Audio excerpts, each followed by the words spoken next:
तो भैया बाउंड्री के बाहर जाके जो कैच लपकते थे प्लेयर, अब उस नियम में बदलाव होने जा रहा है कि आप पहले अगर बाउंड्री पे खड़े हैं और कैच सिक्स जा रहा है तो आप उछल के पकड़ के फिर अंदर फेंक के बाउंड्री से उस पार जाके फिर अंदर आ जाते थे। लेकिन अब इन सब के नियम में बदलाव हो रहा है और बदलाव 2026 में ऐसे होने वाला है। लेकिन इस पे एमसीसी ने पूरी तरीके से गाइडलाइन बनाई और कैसे क्या कुछ करेगा इस पे पूरी तरीके से आपको मैं समझा दूं और इसे कैसे होगा और कौन से नियम होंगे उन सबको समझाता हूँ। अब कोई भी फील्डर बाउंड्री के बाहर जाके बॉल को बार बार टच नहीं कर सकता। अगर वह बाउंड्री के बाहर है तो वह सिर्फ एक बार गेंद को छू सकता है और उसके बाद बाउंड्री के अंदर लौट कर कैच को पूरा करना होगा।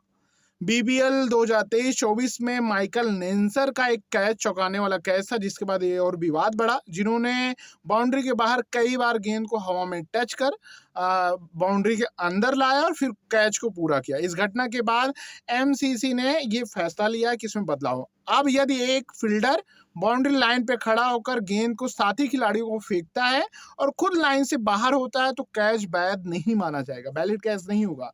जब तक गेंद को पकड़ा नहीं जाता तब तक गेंद को छूने वाले पहले फील्डर को बाउंड्री के भीतर रहना अनिवार्य होगा। यदि फील्डर बाउंड्री के बाहर जाता है तो गेंदबाजी टीम को 4 रन या छक्का मिल सकता है। और नियम की बात करें 19.5 यदि कोई फील्डर, जो ये नियम है इनके रूल जो इनके बनाए गए हैं, रूल के अकॉर्डिंग बात करें, यदि कोई फील्डर हवा में रहते हुए गेंद को छूता है तो उससे पहले उसकी आखिरी जमीन से टच बाउंड्री के अंदर होनी चाहिए, नहीं तो उसे बाउंड्री से बाहर माना जाएगा।